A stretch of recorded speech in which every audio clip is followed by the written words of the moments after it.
Alors bonjour, donc dernière vidéo de l'année de cours de sciences en première L et ES, on peut même dire pour l'éternité. Et donc ce dernier cours va porter sur une famille de molécules qu'on appelle les émulsifiants ou également les molécules tensioactives comme on verra tout à l'heure. Alors pour introduire ce cours, voici 4 images et on pourrait se demander donc qu'est-ce qui est commun à ces 4 images. Alors bon, il y a 3 aliments, il y a une image de rugbyman qui s'amuse un petit peu dans la bouillasse. Donc peut-être que le point commun, c'est le sale, le gras. Parce qu'effectivement, le chocolat, bon, c'est un petit peu gras, la mayonnaise, c'est clairement gras. Dans le lait, il y a du gras. Et donc là, sur les sportifs, il y a sûrement beaucoup de gras. Alors c'est bien ça, mais en fait, ce qui va nous intéresser dans le cours, c'est qu'ici, le gras doit être d'une manière ou d'une autre, mélangé à de l'eau, ou du moins ce qu'on va appeler des phases aqueuses. Et du coup, en fait, toute la problématique, ça va être comment on fait pour mettre ensemble une phase aqueuse et une phase grasse. Donc ça va être le défi, et on va voir que ce sont ces molécules, qui s'appellent donc les émulsifiants, qui vont le permettre. Donc ici, on va s'intéresser à ces 2 domaines, la cuisine et tout ce qui va être nettoyage. Et du coup, en cuisine, il y a énormément de plats qui nécessitent de mélanger des phases aqueuses avec des phases grasses. Donc par exemple, des gâteaux, n'importe quelle pâtisserie, etc. Dans le nettoyage, évidemment, l'idée, c'est réussir à enlever du gras de vêtements ou d'autres choses, ou de sol par exemple, grâce à de l'eau. Mais l'eau toute seule, vous le savez sûrement, c'est vraiment pas efficace pour enlever les taches. Souvent, si vous avez une tache de quelque chose sur vous, si vous mettez de l'eau dessus, ça risque plus de l'agrandir que de l'enlever. Du coup, il va falloir trouver une molécule qui le permette parce que, naturellement, le gras et l'eau ne s'aiment pas du tout. Donc ça ne se mélange pas, au contraire, et du coup, on ne va pas réussir à en faire un tout. Et donc la question, c'est comment va-t-on faire pour obliger le gras à se mélanger à l'eau ? Alors première idée, c'est l'idée de la vinaigrette. Donc ils veulent pas se mélanger, on va les forcer à se mélanger. Donc ici, petite expérience, donc c'est vraiment pareil que la vinaigrette. On prend de l'eau, on rajoute un petit peu d'huile, donc ici un peu jaunâtre. Donc évidemment, lorsqu'on rajoute l'huile, ça ne se mélange pas. L'huile reste au-dessus de l'eau, donc il y a un mélange diphasique, il y a 2 phases. Et c'est l'huile qui est au-dessus de l'eau parce qu'elle est plus légère. La masse volumique de l'huile est d'environ 900 kg par mètre cube ou 900 g par litre, alors que celle de l'eau, c'est 1 kg par litre environ. Donc on essaye, on mélange très fort, et on obtient ceci.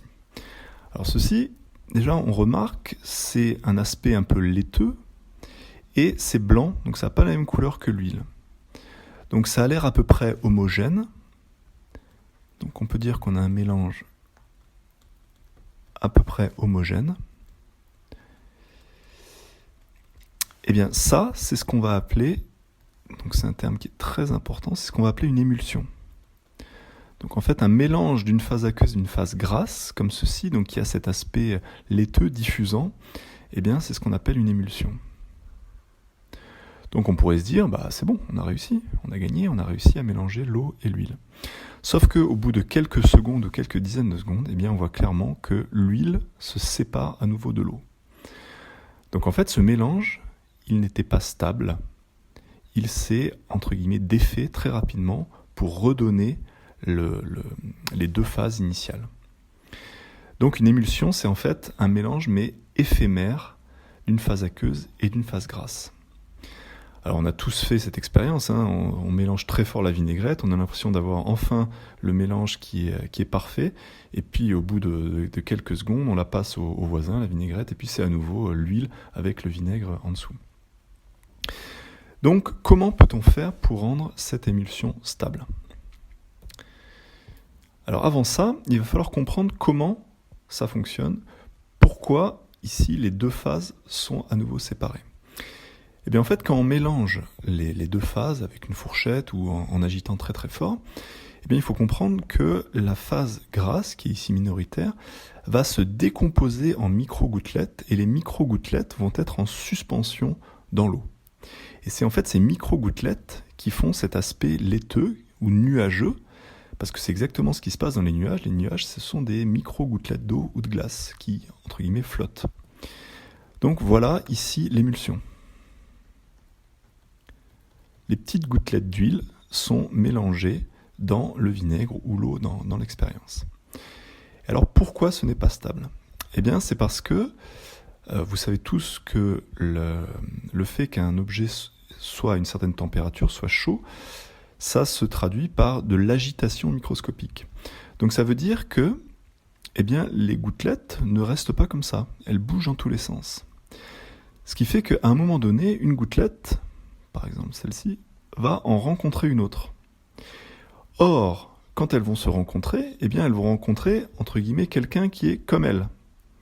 Donc elles vont préférer se remettre ensemble plutôt que rester deux gouttelettes individuelles.